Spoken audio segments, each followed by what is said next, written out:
का मेंटेनेंस निरस्त कर दिया गया, बच्चे का 20,000 अलाउ किया गया। उससे व्यथित हैं आप? जी माननीय। पत्नी को नहीं मिला इसलिए व्यथित हैं आप? जी। तो आपको ज्यादा हो गया, जी अमाउंट ज्यादा हो गया जी तो सर, दोनों रेलवे फैमिली कोर्ट का मैटर था? जी माननीय। 125। 125 फैमिली कोर्ट के सामने था ना? जी माननीय। जी, मतलब दोनों रेलवे में एम्प्लॉई हैं, पति पत्नी दोनों? दोनों।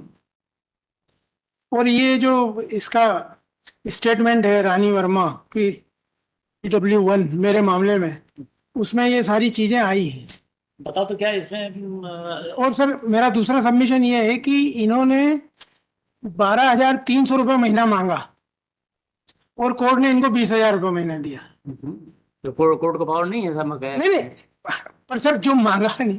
हाँ, बहुत सारे मामले ऐसे हैं कि जिन्होंने मांगा उसे ज्यादा मिल गया।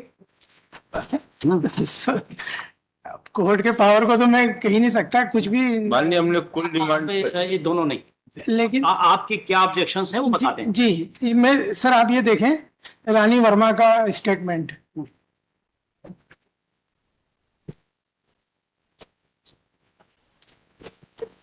Family court. जी,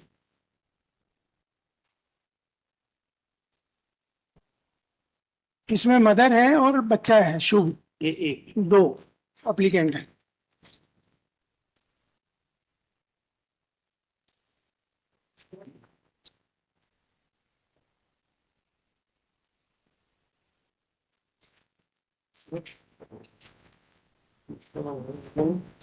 ट्रायल कोर्ट का रिकॉर्ड क्या है? ये MJC 298/2018 रानी विरुद्ध सुनील, यही है? जी, रानी विरुद्ध सुनील।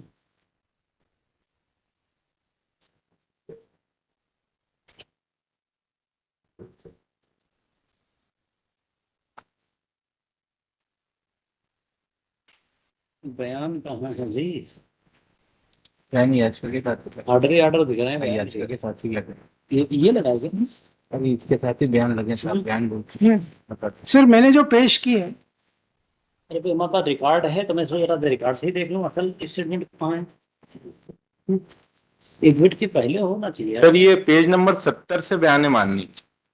ट्रायल कोर्ट के रिकॉर्ड में। नहीं सर, मैंने जो रिवीजन पेश की है हाँ। उसमें पेज नंबर 17 पे मैंने बयान उसमें आपने लगाया है? जी।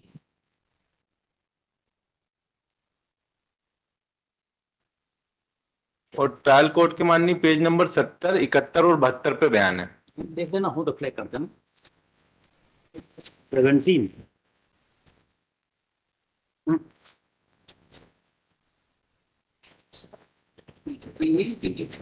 नहीं, ये इनकी फाइल में तो है। ये बयान पर भी टिकट लगते हैं क्या? तो उसमें तो असल होना चाहिए ना। बोलिए साहब, पेज नंबर 20। पेज नंबर 17 मेरी पिटीशन का। आपकी पिटीशन कौन सी? ये रानी सुनील, इसका नंबर है 1707/2022। Item number 77। जी, 77 और 77.1 ऐसे लगे होंगे। 17 पे तो आपका नहीं है इसमें बयान। बयान नंबर ट्रायल कोर्ट के नंबर पे रानी वर्मा का 28 पेज पे बयान है, पता नहीं कहाँ से पढ़ रहे हो आप। बोलिए क्या बताना है? सर मैं छोटे से बयान है, थोड़ा पढ़ना चाहता हूँ। हाँ हाँ बिल्कुल। आवेदक क्रमांक 2 शुभ वर्तमान में मेरे साथ निवास कर रहा है और उसकी आयु लगभग 11 वर्ष है।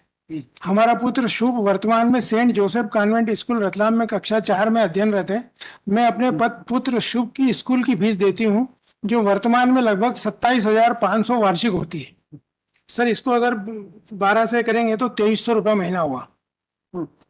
इसके अतिरिक्त उसके स्कूल आवागमन, यूनिफॉर्म, किताबों का खर्चा अलग से होता है जो फीस के अतिरिक्त लगभग 5,000 रुपये प्रतिमाह होता है। एवं हमारा पुत्र शुभ मेरे साथ ही किराए के मकान में निवास करता है एवं शुभ के खाने पीने अन्य गतिविधियों में लगभग 5,000 रुपये खर्च होता है। तो कुल इन्होंने इस तरह से 12,300 रुपये महीना मांगा है। इसके अतिरिक्त मैं भी अपने ऊपर राशि व्यय करती हूँ जो लगभग 15 से 20,000 रुपये प्रतिमाह हो जाती है क्योंकि मैं रेलवे में नौकरी करती हूँ और मुझे कार्यालय आना जाना पड़ता है एवं गृह कार्य हेतु नौकरानी भी रखी है। पैरा 2, मुझे रेलवे विभाग से लगभग 47,000 रुपये महीना प्रतिमाह वेतन प्राप्त हो रहा है एवं इस वेतन से मेरा एवं मेरे पुत्र का गुजारा अच्छे से नहीं हो पा रहा है, क्योंकि मेरे साथ मेरे पुत्र की देखरेख करने के लिए मेरी माँ भी मेरे साथ रहती है, जिसका खर्चा मुझे उठाना पड़ता है।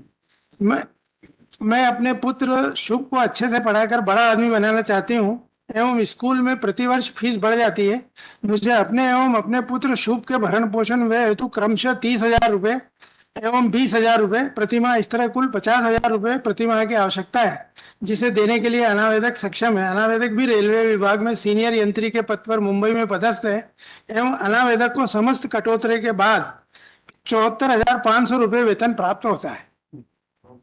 अनावेदक का वेतन पत्रक प्रदर्श P1 है एवं मेरा वेतन पत्रक प्रदर्श P2 है। मुझे निश्चित रूप से नहीं मालूम कि फ्लैट में कौन रहता है, परंतु मैं 2-3 बार सोसाइटी में गई थी तो मकान में ताला लगा था एवं चौकीदार ने बताया कि फ्लैट में 3 लोग किराए से रहते हैं। इस तरह अनावेदक फ्लैट से भी आय अर्जित कर रहा है। क्रॉस देखें सर, मुझे रेलवे विभाग से मकान भाड़ा 2,425 रुपये प्राप्त होता है। मैं मकान किराया 20,000 रुपये प्रतिमाह देती हूँ। मैंने किराए का अनुबंध लिखित में किया है। यह सही है कि मैंने वर्तमान प्रकरण में प्रस्तुत नहीं किया है। यह कहना गलत है कि मकान का किराया 20,000 रुपये प्रतिमाह नहीं देती हूँ। यह सही है कि प्रतिमाह मुझे प्राप्त होने वाले वेतन में वृद्धि होती है। प्रत्येक वर्ष लगभग 1,000 रुपये वेतन में वृद्धि होती है। यह बात सही है कि अनावेदक मुंबई के फ्लैट की मासिक किस्त 16,400 रुपये देता है एवं सोसाइटी को मकान के मेंटेनेंस हेतु 2,700 रुपये प्रतिमाह देता है। यह भी सही है कि अनावेदक महानगर पालिका मुंबई को मकान का टैक्स 800 रुपये प्रतिमाह अतिरिक्त देता है। यह कहना गलत है कि अनावेदक प्रतिमाह मकान की सफाई हेतु 1,000 रुपये व्यय करता है। पैरा 9 सर, यह कहना सही है कि अनावेदक पर अपने माता पिता का भी दायित्व है। यह कहना सही है कि अनावेदक नियमित रूप से अपने माता पिता को धनराशि देता है। स्वतः कहा कि अनावेदक की मां शासकीय सेवा में होकर आय अर्जित करती है। यह कहना गलत है कि मैं ऊपर प्रतिमाह 20,000 रुपये व्यय नहीं करती हूँ एवं मैंने घर में कोई नौकरानी भी नहीं रखी है। यह कहना गलत है कि मैं उभय पक्ष के पुत्र की पढ़ाई लिखाई के अतिरिक्त अन्य गतिविधियों से 5,000 रुपये प्रतिमाह व्यय करती। इसके बाद सर 14 नंबर देखें, ये 13 नंबर देखें। यदि अनावेदक हमारे पुत्र शुभ को अपने साथ रखकर उसकी पढ़ाई लिखाई भरण पोषण करना चाहे तो भी मैं अनावेदक को पुत्र देने के लिए तैयार नहीं हूँ। यह बात सही है कि अनावेदक ने हमारे पुत्र की संरक्षा प्राप्ति हेतु न्यायालय में आवेदन भी दिया है। स्वतः कहा कि मैंने भी इसी तरह का आवेदन दिया है कि अनावेदक समय समय पर अपने पुत्र से मिल सकता है। इसके बाद सर काइंडली 15 जो आखिरी है वो देखें। यह सही है कि रेलवे विभाग मेरे पुत्र की शिक्षा हेतु 3,000 रुपये देती है। स्वतः कहा कि मुझे अपने पुत्र को और अधिक अच्छे स्कूल में पढ़ाना है। तो सर इस तरह से इस सारी का कैलकुलेशन करेंगे तो इनको 5,425 रुपया रेलवे से मिलता है पुत्र की शिक्षा और मकान भाड़े के लिए, और 12,300 रुपये इन्होंने मांगे हैं। ये 5,000 कहते 3,000 ये हो गया, और जी 5,400 कैसे होगी? हाँ 5,425, 2,425 जो है भाड़ा और 3,000 रुपये महीना बच्चे की एजुकेशन का, ऐसा इनको 5,425 रुपये मिलते हैं। तो मेरा निवेदन ये था सर कि इस तरह से जो बाइफरकेशन करने के बाद नतीजा आता है, इसके हाथ में अगर 20,000 रुपये हमारे से दिलाए जाए, 5,000 रुपये वो, 25,000 रुपये महीना आता है और 47 से 50,000 रुपये महीने की इसकी खुद की आमदनी है और कोई लाइबिलिटी नहीं है सिवाय बेटे के। अच्छा सर, इसकी लाइबिलिटी के बारे में कोर्ट ने, ऑनरेबल कोर्ट ने 17 में आप देखें सर जजमेंट के डिस्कस किया है।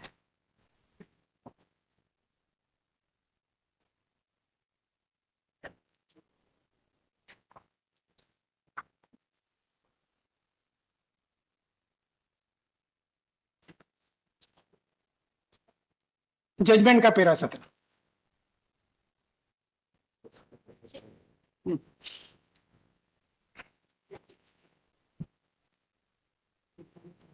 बोलते रहिए जी, आवेदिका श्रीमती रानी वर्मा आशा एक ने अपने मुख्य परीक्षण में ही स्वीकार किया है कि वह रेलवे विभाग में शासकीय सेवा में है तथा उसे 47,000 रुपये प्रति माह वेतन प्राप्त होता है। और प्रति परीक्षण के पैरा 11 में यह भी स्वीकार किया है कि इसी न्यायालय द्वारा उसके द्वारा आवेदक के प्रति क्रूरता कारित करने एवं अभित्यजन के आधार पर विवाह विच्छेद की डिक्री पारित की जा चुकी है। साथ में यह भी कहना है कि उसने अपील प्रस्तुत कर रखी है जो लंबित है। इसके अलावा यह भी आवेदिका ने अपने संपूर्ण मुख्य परीक्षण में एक भी तथ्य ऐसा नहीं बताया है कि वह किस कारण अनावेदक से पृथक होकर रह रही है। इसलिए आवेदिका जो बिना किसी कारण के अनावेदक से पृथक रह रही है और स्वयं शासकीय सेवा में होकर 47,000 रुपये महीना प्रतिमाह की आय अर्जित कर रही है, इसलिए वह अनावेदक से भरण पोषण प्राप्त करने की अधिकारिणी नहीं है।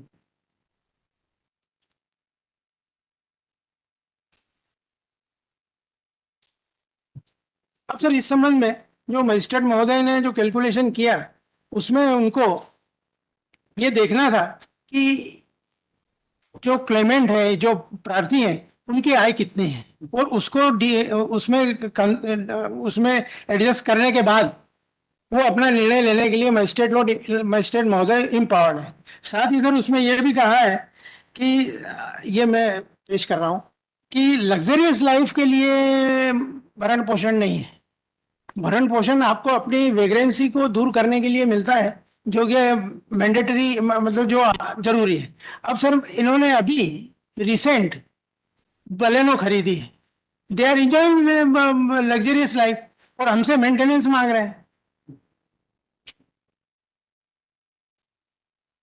और कुछ सर इसके अलावा ये खुद भी आया है, इसकी स्थिति को 1-2 मिनट आप सुन लें तो। नहीं बिल्कुल नहीं सुनेंगे जी। What for you are here जी after spending such time and you नहीं, sir. That he should be here. जी। I am sitting hardly here. जी। अब सर इसके बाद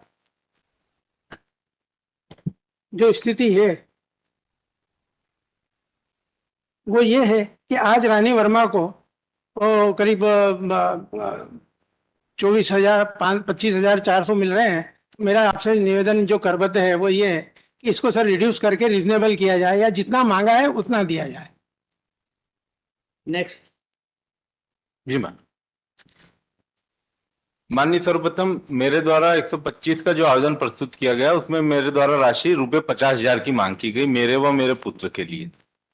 इसमें माननीय इन्होंने जो अभी कथन पढ़ के बताया उन कथनों में भी जो रानी वर्मा के कथन हुए हैं तो उसमें इन्होंने पैरा नंबर 3 में स्पेसिफिक बताया कि मैं अपने पुत्र शुभ को अच्छे से पढ़ाकर बड़ा आदमी बनाना चाहती हूँ एवं स्कूल में प्रतिवर्ष फीस बढ़ जाती है। मुझे अपने पुत्र शुभ भरण पोषण हेतु क्रमशः 30 और मुझे 20,000 इस प्रकार कुल 50,000 रुपए चाहिए।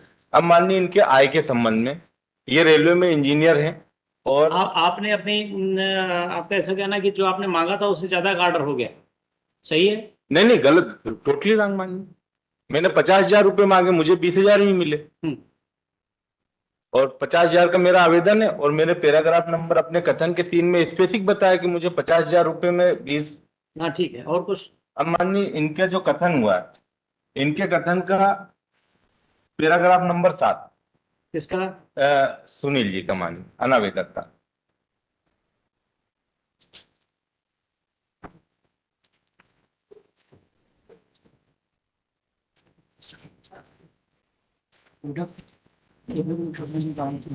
आपने फाइल किया? हाँ माननीय मेरे इसमें फाइल है 77.1 में। हाँ दोनों में फाइल है हमारे। किस पेज पे है? 77 में किस पेज पे? 77 में है।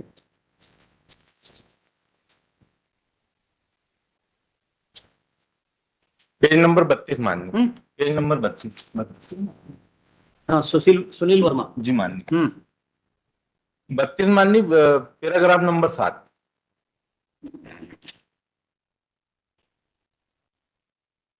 जरा 7 माननीय ऊपर का ही पैरा। फरवरी 2022 में मेरा वेतन 90,000 रुपए बना है। तो इनका जो फरवरी का वेतन था वो माननीय 90,000 था। अब इस संबंध में माननीय जो विचारण न्यायालय की फाइंडिंग आई है कि मुझे क्यों नहीं दिया, तो मुझे 2 कारणों से नहीं दिया। एक, मैं इनसे बिना किसी कारण के दाम्पत्य जीवन का निर्वाह नहीं करने कारण मेरा तलाक हुआ। सेकंड की मैं आय अर्जित कर रही हूँ माननीय। तो यहाँ पे तकनीकी बिंदु ये आता माननीय कि मेरा इनसे तलाक हो गया था। तलाक होने से जो बाद में साथ रहने की बात है वो खत्म हो जाती माननीय। इस संबंध में विस्तृत जो है नितिन शर्मा विरुद्ध सुनीता शर्मा का जजमेंट भी माननीय कि अगर तलाक हो गया है तो साथ रहने की बात को समाप्त करते हुए भरण पोषण की राशि देनी माननीय। और इसी के संबंध में माननीय दूसरा जो अध्यक्ष जजमेंट पे अपना किसकी तरफ से दिया है, किस आइटम में दिया और पैरा? जी माननीय। हाँ लिख दीजिए। हाँ, आपको नहीं मिला इससे व्यथित हैं आप जी लड़के हाँ। को ज्यादा मिला, ये इधर इससे से व्यथित है ये। हाँ। और सेकंड बात माननीय कि मैं तनख्वाह अर्जित कर रही हूँ, इस कारण से मुझे नहीं दिया जाए। तो इसमें मान